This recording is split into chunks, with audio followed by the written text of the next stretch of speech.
There is a place that is spoken about only in whispers, a dark area that spawns the beginnings of urban legends, a place where anything can happen and usually does. During the light of day, it hides just outside of view, but when the sun goes down, spirits, creatures of the night, roam free, and things do go bump in the night. It is in every state and every country, and there is no escaping it, no matter how safe you feel behind your locked doors and latched windows.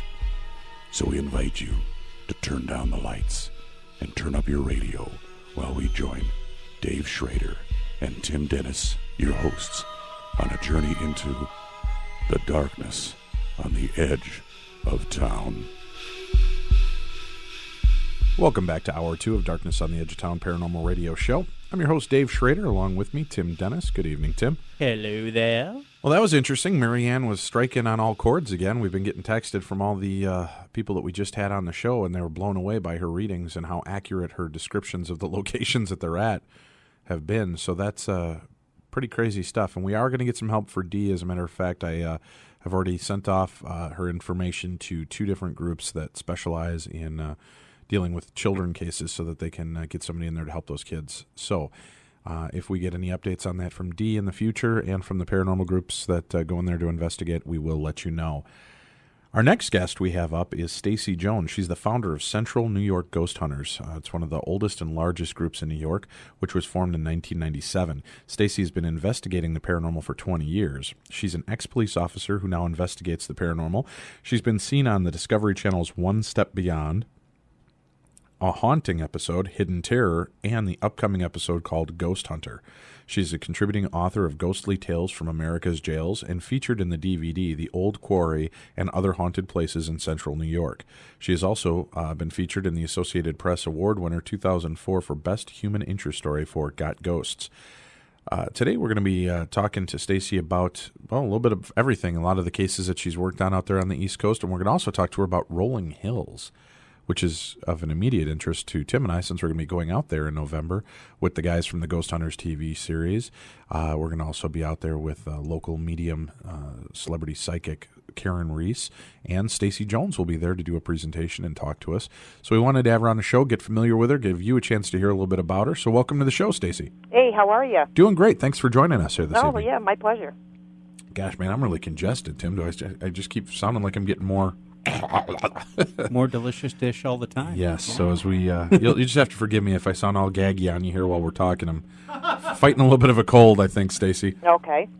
Let's talk now. You started your group in '97. Yes. How long have you been involved in the paranormal? I've been studying the paranormal since I was 6. My mom had seen the apparition of her father after he had passed on when she was a little girl. And I was just so intrigued by that I started studying it when I was about 6 years old. And by the time I was 12, I had read over 500 books and journal articles about, specifically about hauntings. From 6 to 12, I didn't even know Dr. Seuss wrote books about the paranormal. I didn't read that. I couldn't get enough at the time, and it was such a great time to read about parapsychology at that point, because there was actually a lot of universities that still had their programs. Right. And it was a great time, too, because that was right around the time, by the time I was 12, Amityville horror was very prevalent, and I'm from the New York City area. And that was in the newspapers every day, and I just couldn't get enough of it. Yeah, that's a strange case in itself. Now, have you ever had the luck of being able to actually talk to or investigate any part of the Amityville horror case? Well, I skipped school when I was a senior and went to the house. Okay. There was nobody home, but I kind of walked around the grounds till one of the neighbors chased me off. Ah. But, at that time, there was nobody doing this. Right. So, it was just something that, if there was a haunted location that I heard of, I either weaseled my way through it or, just kind of went there unannounced. And there wasn't much ghost hunting equipment back then, but I had an old Radio Shack tape recorder and a 35-millimeter camera, and that was about it. Now, when you got started in doing this, though, were you collecting decent evidence back then even? No.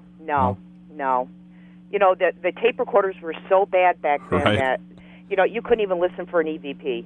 It was just so hard to listen to it, and there was no way to get any kind of a clarity with it. I actually had an old reel-to-reel that I used to play around with in my parents' basement, but I was so afraid that I was actually going to get an EVP in my house that I really didn't do much with it. Used to monkey it up on purpose, huh? Yeah. What's interesting is I used to have that Radio Shack black tape recorder myself. Yep, that's the one I had. And I always thought it was interesting because I would, my buddies and I used to do little radio shows or radio docudramas, where we'd make little stories and stuff, and we'd play it back, and there would be other voices.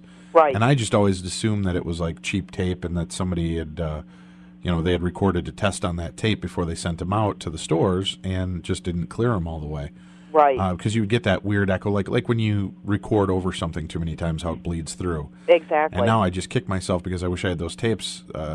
I'm sure we were picking up all kinds of crazy EVPs back then. I mean, I can remember getting EVPs back, when I was 18 years old.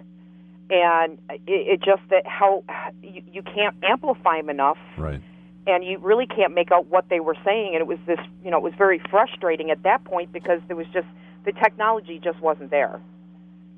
Yeah, and when you didn't know that that's what you were working on either, Oh, I can remember specifically reading about EVPs back in about 1973, and that was the one thing that I always was impressed upon because everybody in the parapsychology world there back then said that they thought that was very intriguing and that could possibly be the one piece of evidence out there that's going to prove out that there is something to this.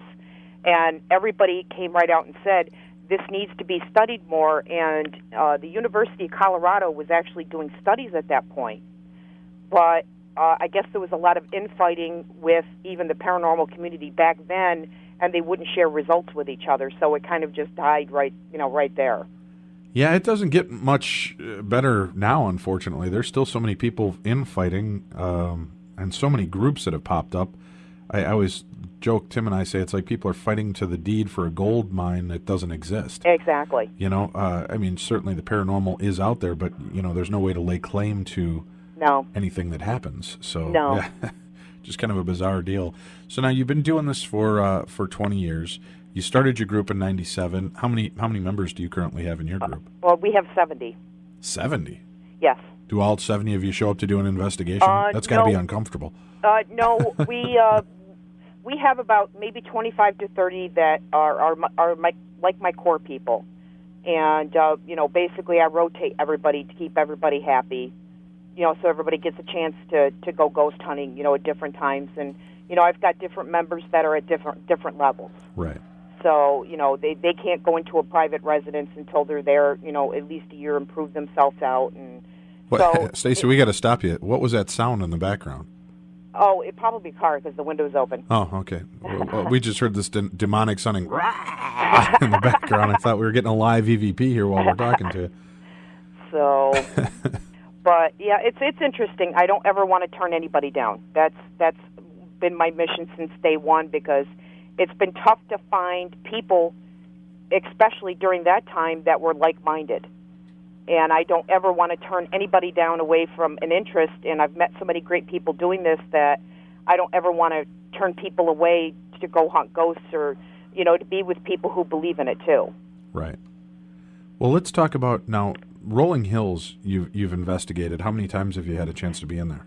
We've only been in there once. Okay. I've had a member that's gone one time before we went, and she was really intrigued by it. So I called Lori up and made arrangements for us to get in a night just by ourselves and didn't really realize this place is enormous.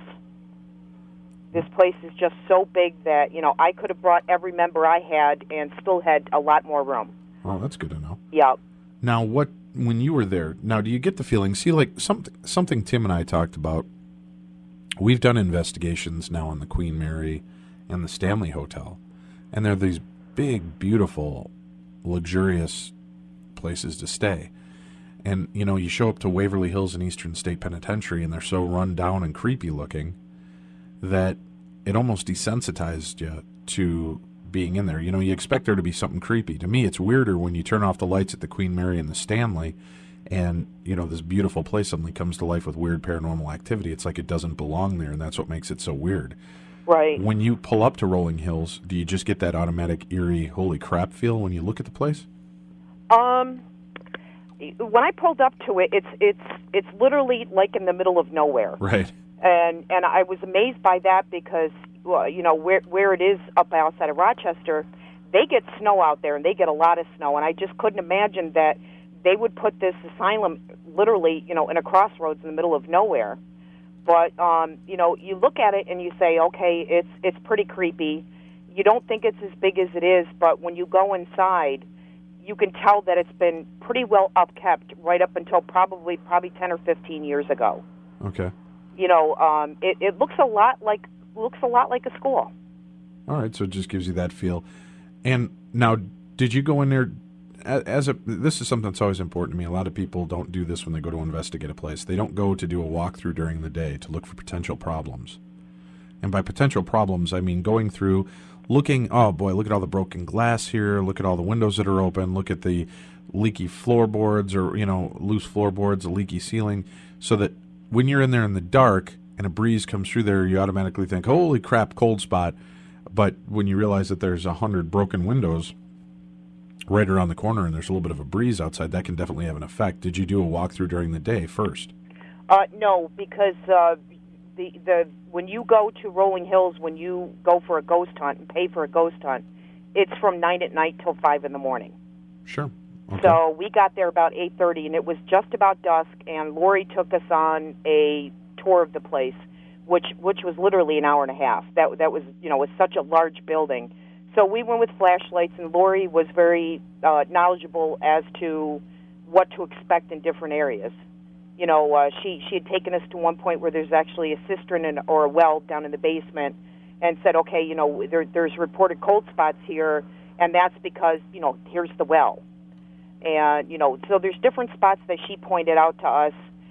We actually avoided a lot of those spots and kept specifically to the spots where that wasn't even going to be an issue. Oh, okay, good. You know, there is one point up, I believe, on the third floor where there is a hole in the ceiling. Okay. So we just, you know, that was it. We kept away from it and said, okay, you know, let's not even go near there. And, you know, people are hearing noises, and I said, well, there's a hole in the ceiling right there, right. And that could be pigeons. There could be a lot of things in there. Right. So now, take us through your investigation of Rolling Hills. What kind of experiences did you have while you were there? Well, the first thing I got the feeling right off the bat when she was going through the history of the place, the first feeling I got off the bat was that there was not really any kind of a system to separate the residents that live there. Okay. And I said to Lori, you know, if this place was built in the late 1700s, I said, you know, Lori, I said, if people came here, was there any kind of, you know, different wings for different, you know, afflictions or problems? And she said, no, actually there wasn't.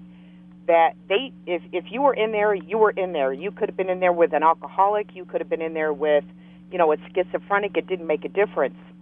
And I really got the impression that children were mingled with everybody. Oh, geez. And during that time, women were not allowed to own property. So if your husband, who was a farmer, died, let's say, in a farming accident, the state came in and took their property, and the women and their children had to live at Rolling Hills. Oh. So they were in there intermingling with people that had definite mental problems exactly, and disabilities. Okay. Exactly. And that was like the first real strong impression I got right off the bat. And she said, I think just before the Civil War is when the state came in and said, okay, you've got to have some kind of a system here. You've got to separate, and this is the way things have got to be. All right. But, you know, and another impression that you got was just the longevity, that once people got in there, they never left. Oof. And, you know, that was something else I asked her about. And, you know, she brought up one example of she has records on a boy that was brought in at about 11 years old that the parents had put there because he was, quote, he looked grotesque. He was very tall for his age. He had a very long face, very long hands, and very large feet. which today, it would be gigantism. He had a pituitary problem. Right. But Dad was a very prominent banker, and they put this boy in there, 11 years old, and he lived there for 50 years and died there. Oh. So you kind of get that feeling throughout the place that, yes, and you do get the feeling that they were taken care of and that there was love there. Okay, well, that's good at least. But you also get the impression that things just weren't rosy all the time.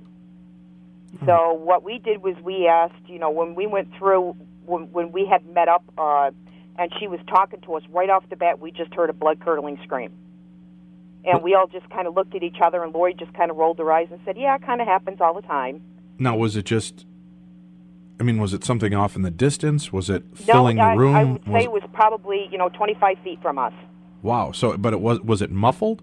No, not at all. Or it just sounded like somebody 25 feet away from you going, ah! Exactly. Wow. 25, and what was odd was that if you were on a certain part of the hallway, you couldn't hear it. I had a couple of my investigators that were just around the corner from us, and they didn't hear it, but the people that were kind of straightforward to it, they all heard it, when I had 30 people there. Okay, so once you all got back from cleaning out your pants. Exactly. What did... What did you do then? She took us on a tour. It got to a point where I was like, we're running out of time here because, it's such a large place. We got to figure out where we're going. Right. We basically set up in the hallway right off of where her craft mall used to be. Right. And she said, look, she said, this is kind of underutilized. Not many people do investigations here, but this is where we see a lot of the shadow people. So we set up there for about an hour. We tried doing some EVP. Then basically we just, I turned to one of my investigators and said, okay, what time is it? And he says, it's 2 a.m. I said, okay, great. So we just kind of walked around for a little while. We went up to different parts. I split people off into groups. It seemed like a half hour later. I said, okay, what time is it? And he says 10 minutes after 4. Wow. And the time flew in this place so fast that you just had no concept. And I'm a pretty good measure of time. Right. So I said, okay, we got 50 minutes here. I got to break down the equipment. So I went down to break down equipment, and one of my investigators come, and he just was shaking and white. He says, you have got to come here. I said, okay. So he drags me up to the 3rd floor, and he says, okay, sit in this chair. So there was maybe about a half a dozen of us sitting in the chair, and then with your looking straight dead on, you see these shadow people just walking up the hallway towards you. Wow. All so right, so you had legitimate shadow activity walking towards you. Exactly. So, and at this point, I'm saying, okay, we're seeing this, right? And we're all seeing the same thing. We saw, a tall shadow person. We saw a very small one. And, we're all commenting. We're all seeing the same thing. So they kind of kept their distance from us, and I said, okay, you can come a little bit closer. And the minute I said that, they were about 5 feet from us. Wow. And, when that happened, I just said, okay, don't get too close because, I don't want to be frightened, because I was. I was, about ready to say, okay, I need to go and use the bathroom at this point. Right. And it was just amazing because they actually stood behind some of my investigators and they had no clue. Wow. And it was just amazing. And, it got to be 5 o'clock, and, we were saying, oh, my gosh, we got to get going. But we didn't want this experience to end. And Lori stayed with us, and about 5:30, it finally got light out, and, we just couldn't see them anymore. Sure. So, we said to Lori, hey, we sat and watched the shadow people, and, it was amazing. And she said, well, that the shadow people are famous for this place, but nobody's ever got it on video. So we went back, and sure enough, we did get some on video. Oh, amazing. Now, do you have any of that video footage up? No, it's still got to be enhanced. That's one thing that we're doing is trying to lighten it up a little bit. Okay. So that's one thing that we're in the middle of doing right now. We're going to take our first break here with you, Stacey. So bear with us, and all of you stick with us. We'll be back with more, and we're going to actually play an EVP or two that we were able to get from Stacey from her investigation at Rolling Hills. We'll be back with more right after this. Once you have seen Dave and Tim in the light, you'll understand why we must return to the darkness on the edge of town. Stay tuned. There is more to come. For 58 years, Fate has consistently supplied its loyal readership with a broad array of true reports of the strange and unknown. Fate is a factual magazine containing articles by experts in all walks of life, and by others just like you who have something dynamic, significant, and truthful to say. Keep up with the latest on angels and miracles, psychic phenomena, ghosts, UFOs, archaeological hotspots, alternative science, and much, much more. To receive your free Fate magazine, call now at 1-800-728-2730 or visit our website at www.fatemag.com. That's 1-800-728-2730 or www.fatemag.com. What are you waiting for? Your fate awaits. Are you tired of reading about what couple in Hollywood is breaking up or divorcing? Have you ever wondered where you can find the news that covers the subjects that you are really interested in? I would like to invite you to visit supernaturalnews.com. Supernatural News uses the latest internet technology to search for the topics we know you will be interested in reading. News of the latest Bigfoot, UFO, or Loch Ness Monster sightings. Read about the latest conspiracy theories and urban legends. Supernatural News, where belief and reality merge.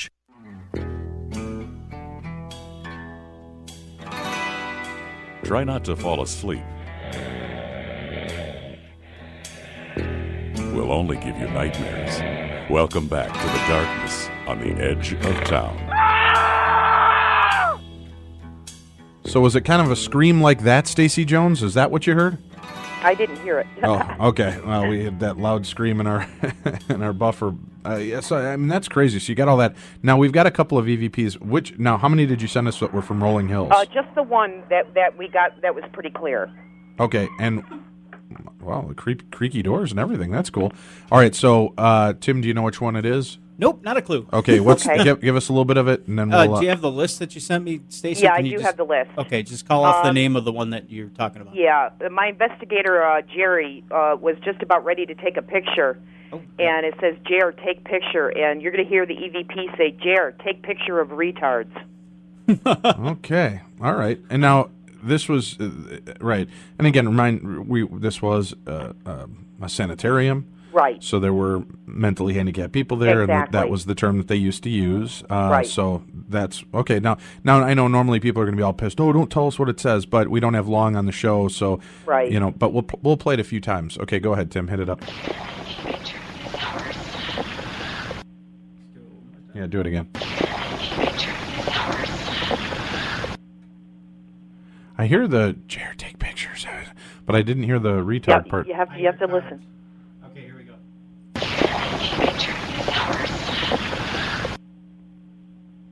I do hear Jared take pictures tards. Yep. You do? Okay. Yeah. All right. Then she kind of goes, at the end. All Can right. you hear it one more time? Yeah, let's go one more time. Okay. Huh. So that was, now where was that located in the Rolling Hills when you did that? That was actually, they call it the Christmas room. And this is the one thing that's really odd about Rolling Hills is there's like 4 Christmas rooms in this place. And they have one set up downstairs that looks like a child's bedroom. And there's a bed there, there's a Christmas tree with presents, and Lori had said that they sometimes get results if you sit and read a story, and that's what Jer and his partner Carol were doing at the time. And he just went to take a picture, and that's the EVP he got. Wow, that's really, that's bizarre, and especially because you can hear it so clearly. How are you sure that there wasn't somebody whispering to take a picture? Because we videotape all of our EVP sessions. Oh, okay, so you went back and you were able to account for what everybody was doing? Right. All right. Now, so how long, your total investigation there, again, give us a total time frame. We were there for about 9 hours. 9 hours. All right, and out of all the places that you've investigated, how would you rate it for haunting activity? I would say as far as evidence goes, I would give it about an 8. About an 8. Wow, 8 out of 10? Okay. Yep. So definitely a place that you'd recommend people come check out. Yeah, we're actually going back next week. We're going back on the 28th to do another investigation. Okay. And then, of course, you'll be out there with us to Yep. partake as well and do some of the investigations there. That's, I mean, why do you think, as a paranormal investigator, why do you think that spirits would hang around someplace that has that old connotation to it? That's one of the questions I wish I could answer.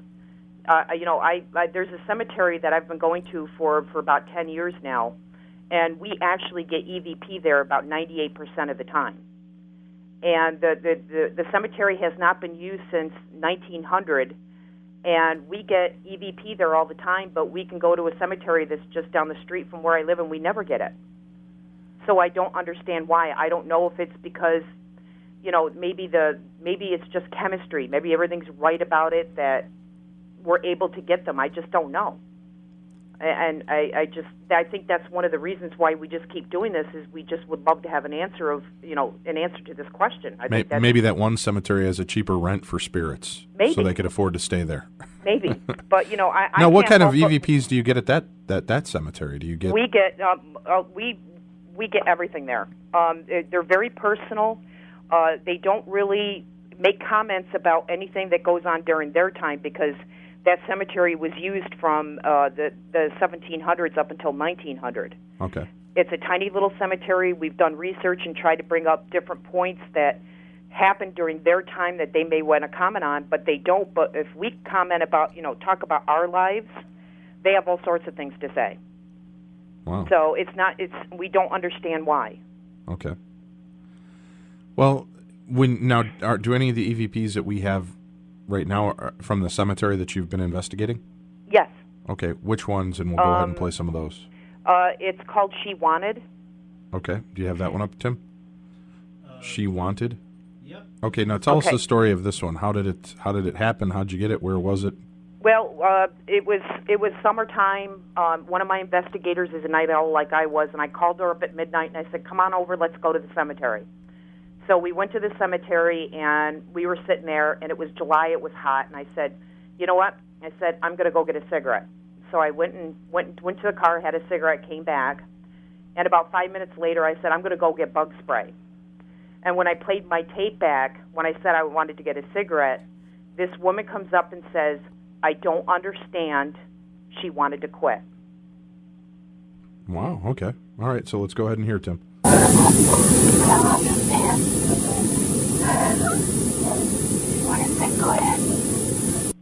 Ooh, that is weird. That gave me some chills there, Timothy. Did you hear it? Yeah. All right, let's go ahead and hear it again. I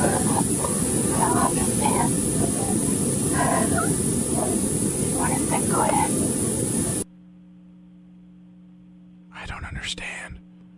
Why was she whispering? You know what bothers me is that labored breath that she takes in between. Yeah, I was just kind of put me over the edge when I heard it the first time. I was going to bring that up too, yeah, because you can hear that. Yeah. Go ahead and play it one more time, Tim, for people that might have heard that. It's in between, I don't understand, and then you kind of hear this. All right, go ahead.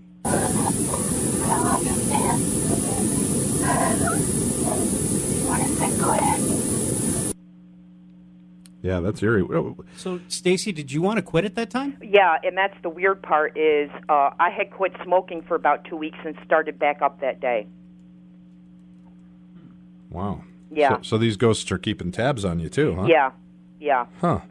Now, do you feel that they've ever, and I'll ask this because I know everybody in the chat room is going to want to know, do you feel you've ever had anything follow you home from an investigation? Yes, but not here. There was one house that I had gone to that was a brand new house. Every time I went there, something followed me home. And, it never lasted very long. It lasted about 24 hours, and then, it would either leave or go back to where it came from. I don't know where it went, but it would come into the house and cause havoc for about 24 hours, and then it would leave. So, nothing's ever followed me home from this one. But, like I said, they know all sorts of things about us. And what was odd was when I said I was going to go get bug spray, you'll see number 6 where it says she's gone. Either she says, good, she's gone, or look, she's gone, and then they called me a whore, but I had to cut the whore part out. Why? Why is that, Stacey? Well, because I play them on radio stations during drive time. And I don't know if you've heard most of the new music, but whore is pretty tame by, by most standards. All right, let's go ahead and hear it, Tim.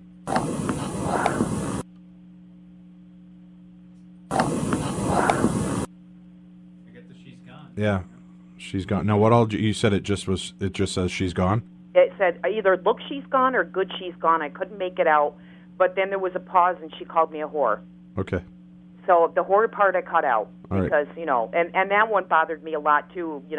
everybody in my group joked about it and goes, "Oh, how did they know?" Oh, nice. It was a joke, but Right. I can't help but think that, here it is 2007, and it's a July night, it's hot, I'm walking around in shorts, and, that wasn't the proper thing that a lady did back then.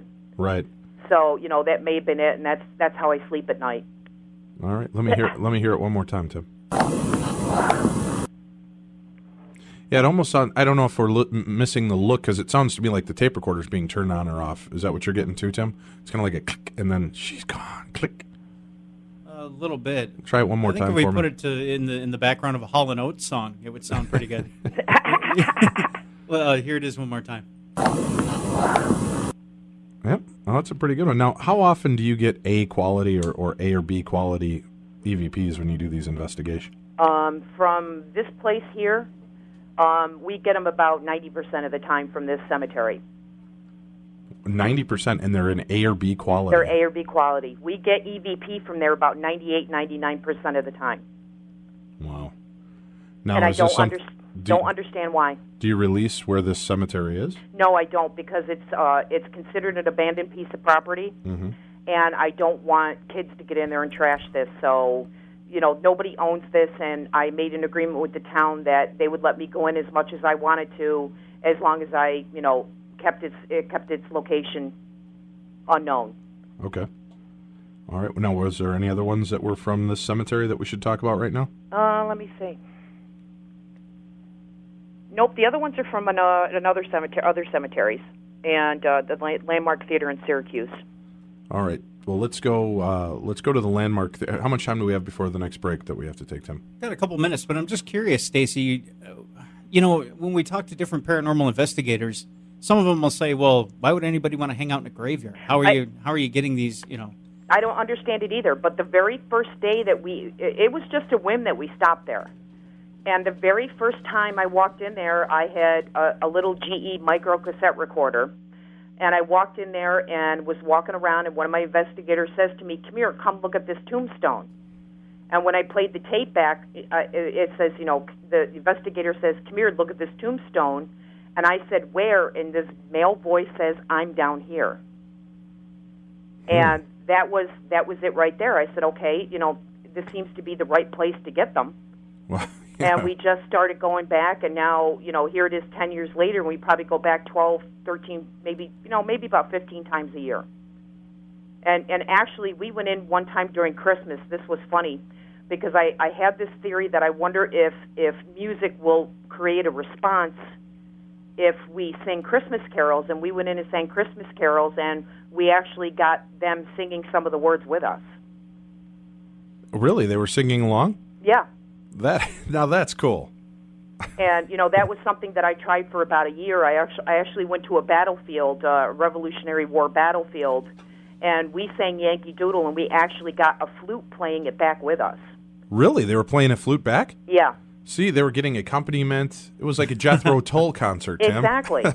But it was like it was just kind of a theory that we kind of threw out there and said, okay, what would music do? Would we get any kind of a response with music? And we started at Gettysburg. We tried it at Gettysburg. We didn't get it there. And then we went to Oriskany Battlefield, which is in Oneida County, and tried it there. And sure enough, we got a flute that played it back with us. And then we went to this cemetery, and we tried singing Christmas carols, and we got that back too. It's like a Charlie Brown Christmas EVP. That's yeah, right. I know. Well, we got to hear that one too. You got to give us one of those sometime. We're gonna have to listen to them. But you got to bring them out to the Rolling Hills event. Will you play that? I want to hear you doing a sing along with ghosts. They're really bad. That's what's really bad. Now, about what's it. really They're not bad? Your Class guys A. singing or the ghosts? Both. Ah, okay. All right, Tim. Do we need to take a quick break here and then come back and then do? One or two. Okay. Why don't we? Now you said what was the theater? Yeah, now the Landmark Theater, that's my pet project. Let me ask you real quick. When Tim and I come out there, if we come a day in advance, would you be willing to take us out to that cemetery? Absolutely. Okay, because I'd like to go out and do that. I have no luck getting EVPs. So Well, you want to know something? I used to believe that too. And I went to a conference, and there was a woman from South Jersey Paranormal Research named Susan Bovee, and she said, "You're getting them, it's just you're not listening." And she was 100% right, because when I sat down and really started listening to them, I had them all over the place. This woman will literally blow you away with the amount and the quality of EVP she gets. Really? Now, do you, skeptically, you got to be careful. I mean, do you ever question that kind of... Well, we started our own protocol. The EVP evidence to us is the most convincing evidence that's out there. So we do our own protocol where we videotape every session of the EVPs that we do to verify that it's not one of us talking. See, that is so intelligent to videotape it. Now, do you ever get cross-pollination, if you will, where your GE recorder gets, she's gone, whore, yes, and then your videotape player goes, she's gone, whore, and you get them both? Yes, and then we'll actually get some where one will pick it up and the other one won't. Okay, right. Well, I'm always interested more in if you can do it and it's repeatable off of two cameras at once, or two recorders right. at once, because I mean that's just something. Well, of course, I mean we all look for that. That's pretty amazing. Right, and actually, what I found is we recently switched over all to digital just because of the sound quality alone. Right. But we found with the GE, they're crappy little micro cassette recorders that we bought from Walmart. Right. We found that our EVPs were longer with the GE micro cassette recorder than they were with the digital. Really? So now we're going back to using both again. And I don't know. That's something else we just don't understand why. Why is it well, a lot of the experts believe that the digital reduces a lot of the background effect, the right. noise, and the analog tape seems to, you're getting that from that. So the spirits, according to some of the theory, is that the spirits are using the background noises from the machine itself in order to create their voice. Well, my point is that she wanted to quit one. That was done on a GE micro cassette recorder. Right. And to me, it's crystal clear. Just there's no issue. It wasn't like there was white noise to kind of interpret, because we don't do that. If we can't figure out what it's saying, then to us it doesn't mean anything. So, it has to be crystal clear for us, and we have to be able to make out at least, most of the wording that's in it before we even acknowledge that it's an EVP. Right. There's some people out there that just strictly use white noise as EVPs, and, once again, it's kind of like looking at a Rorschach test to us and going, okay, is it or isn't it? Where it's human nature, where we want to kind of humanize things that we see and hear, but, you hear something that's crystal clear like that, there's no denying what it is. Yeah, exactly. Well, that's pretty cool. Now, let's hear a little bit, or Tim, do we have it, or should we take a break now? We can do one or two. Okay, why don't we do the theater? Tell us a little bit about the story with the theater. The theater was built in the 30s. It's my pet project. Like, for example, it's a nonprofit organization, and their electric bill is $25,000 a month. Ouch. Yeah. Welcome to New York State, where we have the highest, electrical rates in the country. So we basically do stuff for them once a year to try to raise them money so they can stay open. And in return, they let us go there and, haunt ghosts. Okay. And supposedly there's two different theories about who the woman is that's haunting this theory. The one theory that I heard ever since moving up here is that she saw her husband or boyfriend get electrocuted on stage, and she ran down. She was on the balcony, and she ran down, and she fell over the balcony and died. Now, how old? Or what year do you believe this happened? We think it happened in probably the early 30s, right when the theater was opened. Okay. And the other theory, supposedly a psychic came in. My understanding, it was Sylvia Brown. I couldn't confirm or deny that, but she had come in the 70s and said that no, this woman is just a woman who is a frustrated actress, and she's held to the building. So what we wanted to do was prove out one theory or another. So we had split our group in half, and we sent one half trying to prove out the theory that she was a frustrated actress, and the other theory was that she fell off the balcony. And we actually got EVPs back that said I fell off. We took a dummy and threw it over the balcony, and when we did that, we got an EVP that said they saw my death. And when we actually tried to prove out the frustrated actress theory, we actually got no EVPs whatsoever. Now, which one of the EVPs do we have here? What you've got is I fell off. Okay. Well, let's go ahead and hear that one, Tim. You got that up? Yep. Okay, let's hear it.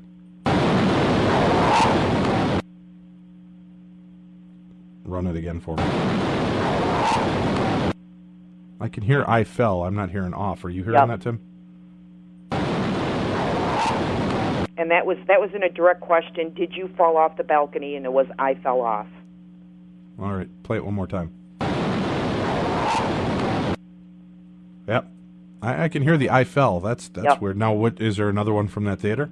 Yeah, the next one is it's called Lilac, and supposedly whenever you this woman, the ghost shows up, you smell lilacs. And we were there doing an investigation, and we can smell lilacs through the theater, and you'll hear one of my investigators say, "Do you smell it? Do you smell the lavender?" The other one says, "No, it's lilac," and the EVP practically screams lilacs. Okay. All right, go ahead, Timmy. You can smell it.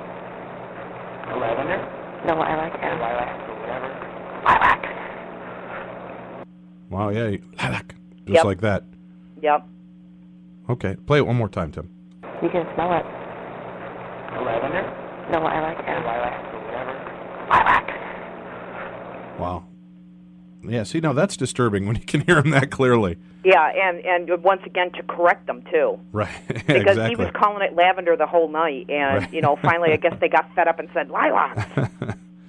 All right, well, we're going to take our second break here real quick. You're listening to The Darkness on the Edge of Town with our guest, Stacey Jones, the Ghost Cop. We'll be right back with more right after this. We thought El Chupacabra meant the cup of coffee in Spanish. Me llamo Hr.2 Especial. ¿Cómo está el yay? What you talking about, Willis? Shows you what we know. Stay tuned. There's more to come from The Darkness on the Edge of Town. If you read Taps Paramag every month, you'll be able to tell the difference between the absurd Could not go to work because Bigfoot stole my car.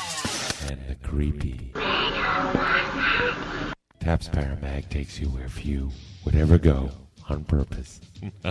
From exclusive interviews with the cast of The Ghost Hunters to the latest trends in technology in the field of the paranormal. To join our journey, order at tapsparamag.com. Are you tired of reading about what couple in Hollywood is breaking up or divorcing? Have you ever wondered where you can find the news that covers the subjects that you are really interested in? I would like to invite you to visit supernaturalnews.com. Supernatural News uses the latest internet technology to search for the topics we know you will be interested in reading. News of the latest Bigfoot, UFO, or Loch Ness Monster sightings. Read about the latest conspiracy theories and urban legends. Supernatural News, where belief and reality merge. The smell of voodoo hangs in the air. Either that or Dave and Tim had the 7-bean salad for dinner. Don't nobody go in the bathroom for about 45 minutes. Somebody open the window. Welcome back to The Darkness, or whatever is hanging in the air on the edge of town. Welcome back to the show. You're listening to Darkness on the Edge of Town Paranormal Radio. We're here every Sunday night from 10 p.m. to midnight Central Time. Again, if you can't listen to us live, or if you have to go to bed early, don't worry, we're here in the morning. All you have to do is go to our website at darknessradio.com, click on the Listen tab, and you can download any of our past shows. If we're here in the morning, do we cuddle? Well, right after you get up, make me a sandwich. That's how we play. We're going to go back to our guest here. We have Stacey Jones, the Ghost Cop, is with us this evening, and she is a paranormal investigator out of Central New York. And we're just talking to her about some of the many investigations she's done, and she's sharing some of the creepy, cool EVPs she's collected with us. So why don't you tell us, we'll start off again now. We've got, what other EVPs do we have here to look at? Some more from cemeteries? Yep. This Okay. one was, we had just drove by this cemetery and said, okay, this is in the middle of the city of Syracuse, and said, let's just go in and, see what happens. And the first one you're going to hear says, look behind you. And I found this one interesting because one of my investigators says, doesn't it feel like we're being followed? And the EVP is a very quick look behind you. Okay. Let's go ahead and give it a listen, Tim. Oh, yeah, I heard that. Did you hear it, Tim? Mm-hmm. Let's hear it again. Fire up. One more time for good measure. Yep, that'd be great. So now, give us a little bit more background on that cemetery. Really, I can't give you much. It's huge. Syracuse has got a lot of large old cemeteries, like the largest in Syracuse and the oldest. We've gone to on many times and have never gotten an EVP out of it. And for some reason, this one, which is, they actually have sections that are for a Mason and, for Jewish people, and they have a children's section too. Like I said, it was just a whim. We stopped by, and that's what we got. Okay. And then do we have any more from that? Yep. The next one is it's a really sweet one, and it says, this was aimed towards one of my investigators. Her name is Deb, and it says, I bet you know that someone loves you. Okay. I bet you.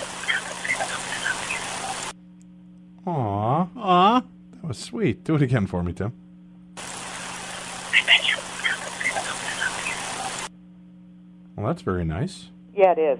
See, they love that's so her. much nicer than get out. Uh-huh. They love her. They wolf whistle at her. So let's see. So they call you a whore, and they tell your other investigator. Well, the next one actually is they call me a bitch on this one. So they know me pretty good because that's my reputation. Oh, but Stace, come on. This one was actually in a private residence. It was interesting because the owners of the house had reported that they kept seeing a little girl. And our policy is that we don't want any history of the house before we do our investigations. Right. And we went in there, and one of my investigators asks how old you are, and this little girl says 8. We went back another time, and we asked her what her name is, and she said her name was Carla. This time when we went back, we decided we were going to have a slumber party. We were going to see if we could get a reaction from that. So we all dressed in our pajamas, and we were doing each other's nails and that kind of stuff. And now, where is this location? This is in Elmira, New York. Okay, but where are you investigating? We're in one of the bedrooms.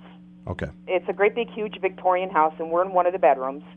And I had made the remark. One of my investigators came in her nightgown, and she just had the worst looking legs I've ever seen. So I started teasing her about it.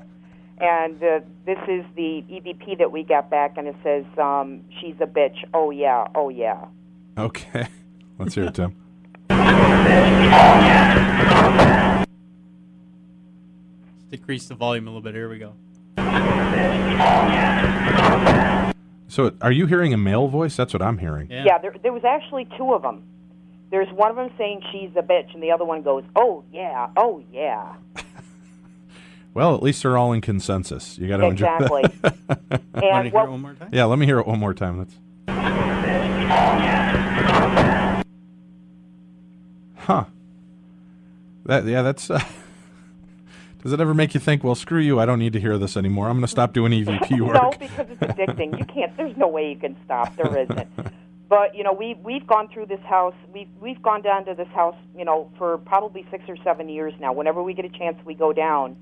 And what we've compiled over the years is that she's 8 years old. Her name is Carla. And, she likes dolls. There was different things that we did. And then we finally did some research on the house.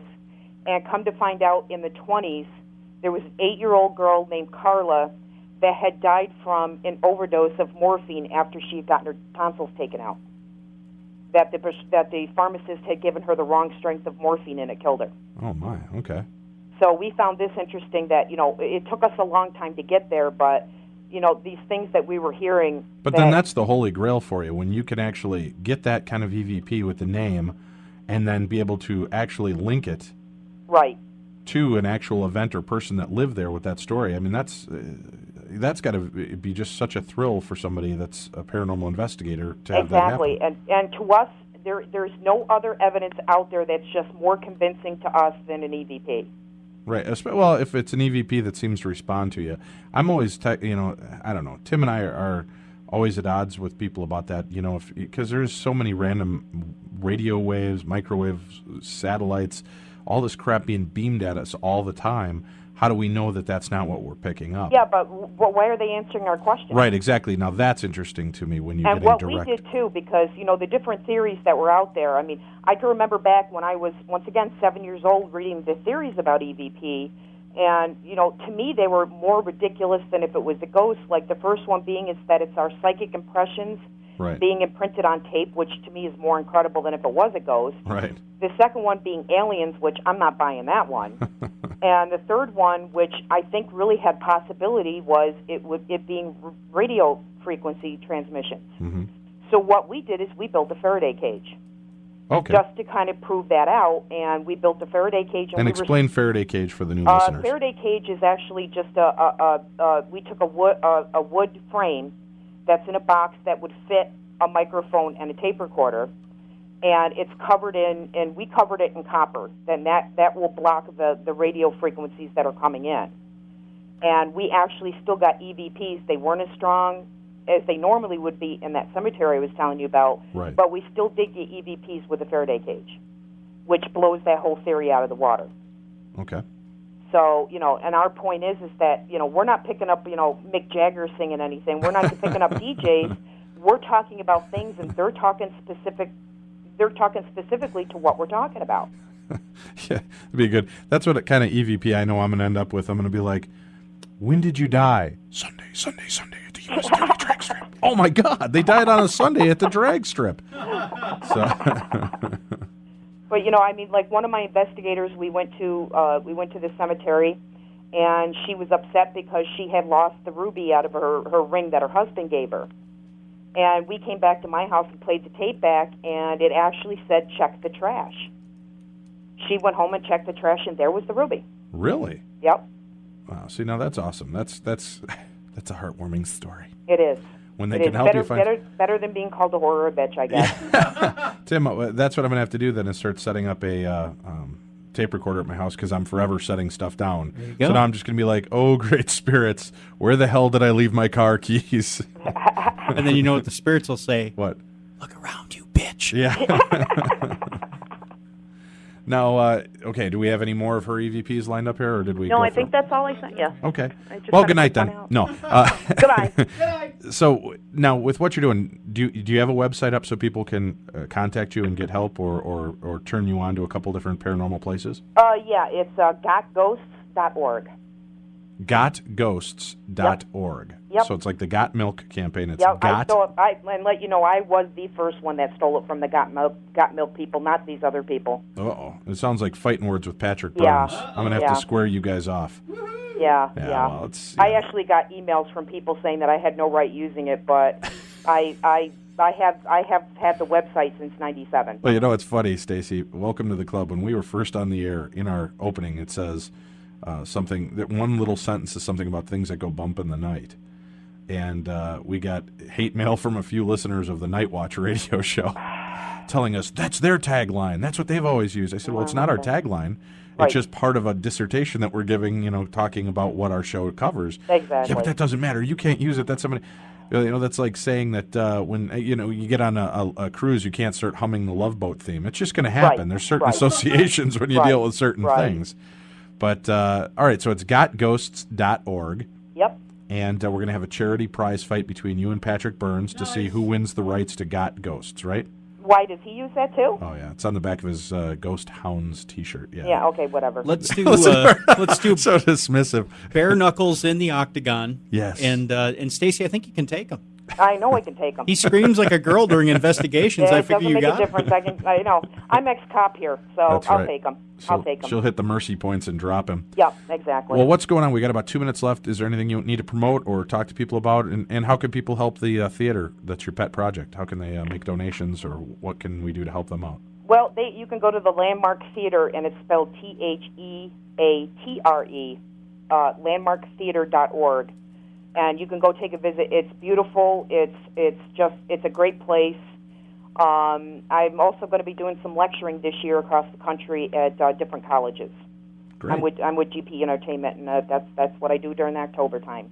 Yeah, this is a busy time of year we're coming into, right? Yep. Is there any places you want to tell people you're going to be? I'm going to be in West Virginia. I don't know the names of the colleges right off the top of my head. Okay. Be in West Virginia, Tennessee, Vermont, Massachusetts, Maine, couple in New York. I'll be all the way around. And people can get that information off of your website? Yep, they can actually go to my MySpace, which is MySpace/Stacey Jones Ghost Cop. Okay, and spell Stacey for him. STACEY. STACEYJONESGHOSTCOP. Yep. So those are that's what you type in MySpace.com/Stacey Jones Ghost Cop. Yep, and then of course there's the Piece de Resistance, which is the Rolling Hills event, November 8th. That's going to be great, and hopefully we'll get some cool ghosts and some shadow people and everything. And Stacey, I want to thank you very much for joining us on the show this evening, and we'll look forward to talking to you and seeing you in a couple, about a month and a half here out at Rolling Hills. Yep. All right. Make sure you come in a day early. I'll take you to that place. You bet. We're going to be in a day early so we can check out that cemetery, and then we'll have you back on, and we'll do a reveal with some of the evidence that we got from Rolling Hills and from our private investigation of the cemetery. How does that sound? Excellent. All right. Good deal. Okay. Well, thank you, and thank everybody for tuning in to the Darkness on the Edge of Town Paranormal Radio Show. Again, we'll be with you next week. And next week, we've got a great show. We've got the Wyricks that are going to join us from a haunting in Georgia. They've got an amazing story to share with us. They're going to be on the show, so you don't want to miss out. Next Sunday from 10 to midnight Central Time. Mark it down on your calendars. Let your friends and relatives know. Send out carrier pigeons. Send out for a nice little airplane to steam it in the sky for us. Am I asking too much from our listeners now, Tim? We're going to steam what? I don't know. All right, everybody, have a good night. Thanks again for tuning in. We'll be back again with you next week.